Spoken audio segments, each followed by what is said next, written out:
It's no shock that Ice Cube got some heat for deciding to work with the Trump administration. He wants to deal with it. I want to understand it. So should you. So here is Ice Cube on Prime Time. Thank you for taking the opportunity, brother. I appreciate it. Thanks for having me.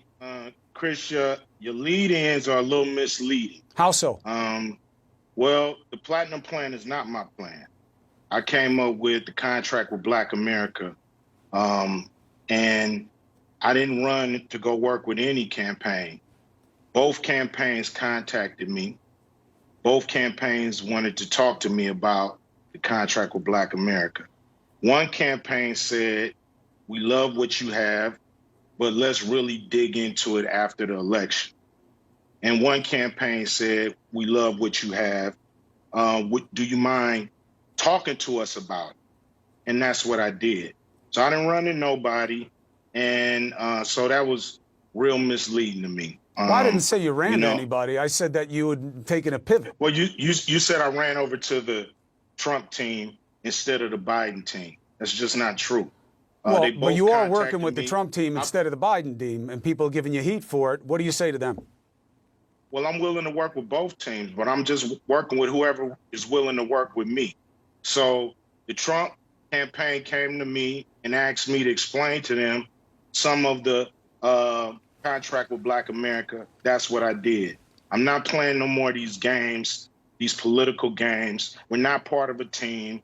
We have very broad problems, especially the wealth gap in this country when it comes to Black Americans. So I'm going to whoever's in power, and I'm going to speak to them about our problems specifically. I'm not going there talking about minorities. I'm not going there talking about people of color or diversity or none of that stuff. I'm going there for Black Americans, the ones who are the descendants of slaves. And that's what I'm going to talk to anybody who's in power with that. So if anybody got a problem with that, it seems like a personal problem. Well, here's the problem, and it is very personal, as you know, for a lot of people of color, because they'll say, well, why would you pick Trump when he says there's no such thing as systemic inequality? Say again? I'm not picking nobody. He's the president. But why do you think he'd want to do something for the community when he says there's no such thing as systemic inequality? I don't know what he want to do. I just know what the man said. I know what he said to the country. I've never met Donald Trump. So I don't know what he's going to do. I just know what he said he was going to do. So both of them have a plan. Both of them say they're going to do something. And who knows what's really going to happen after November 3rd. Nobody knows from each side. We're all hoping that candidates keep their campaign promises. So that's just it. So let's look at it this way. I think that you're right to be skeptical. Let's start with the Democrats, because even though there is a traditional connection between Black voters and the Democrats, you could also say you've been let down or forgotten by Democrats in a lot of situations that would have mattered.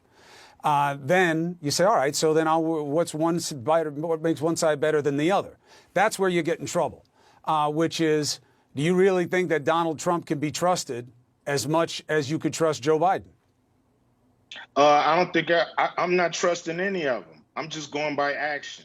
That's all I'm going by. I'm not going by words. I'm not going by rhetoric, not going by media spin, not going by none of that. You know, I'm not on nobody's team. I'm not on Team Blue, not on Team Red. So then I have that wrong. Hold on. I'm an independent person, and I believe that's what Black people need to do, is become independent, and we need to get something for our vote. You know, that may not happen, but it's going to happen. It's got to happen.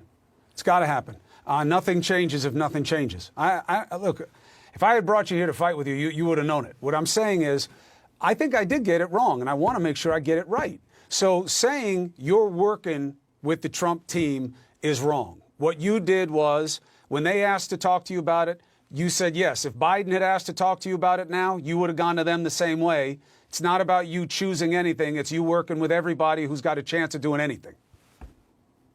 I'm working with whoever's in power.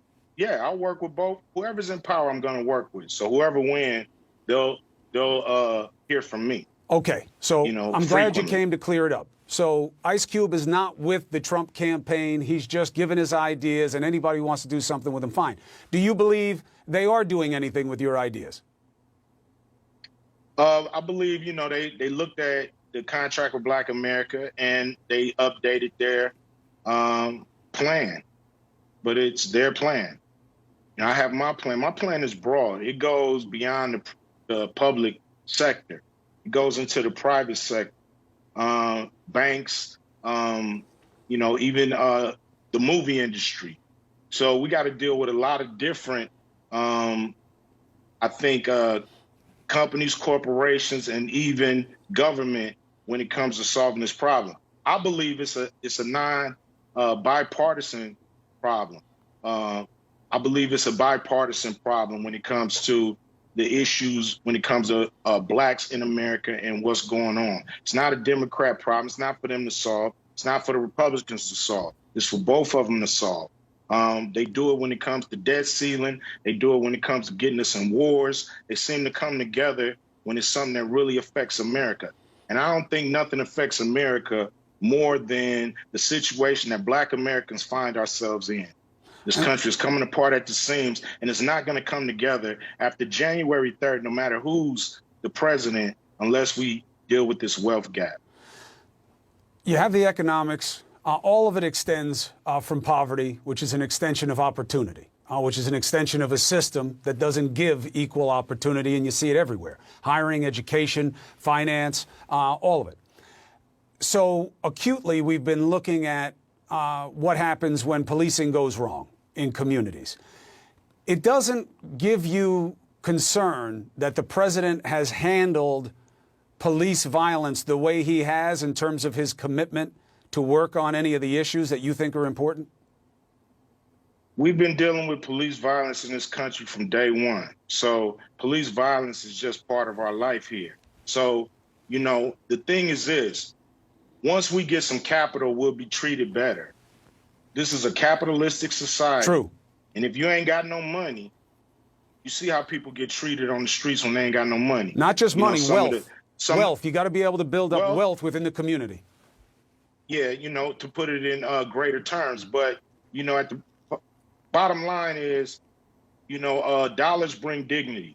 And so everybody in America knows that. When you got a little more money, they treat you a little better. So we need to close this wealth gap. You got people, families making $120,000 or worth $120,000, and you got Black families worth $200. It's just an enormous wealth gap that keeps growing. It's not getting smaller. Do the research, and you'll see this is the problem in America. It's because Black people have no capital. We own half of a point when it comes to all the wealth in America. Half of a point. 13.5% people living off half of a point. We cannot survive in America another 100 years living like this. The issue is real. The problem is properly identified. They do have access to capital of about $500 billion, but it doesn't say that it would be earmarked within the Trump plan for communities of color. But we'll see what you can get done. And I make you this promise, not just because I'm a fan, but the issue matters. As you learn and as you see action and reaction or inaction, you have a place on this show to discuss it. That's a guarantee. I appreciate it, Chris. Yeah, I'll be back to discuss and let you know what I know, what I find out. But I'm gonna give it to you straight up. It's the only way I take it. It doesn't go well any other way on this show. Ice Cube, I wish you the best. Stay healthy. Be well. All right, man. Take it easy. All right. We'll be right back.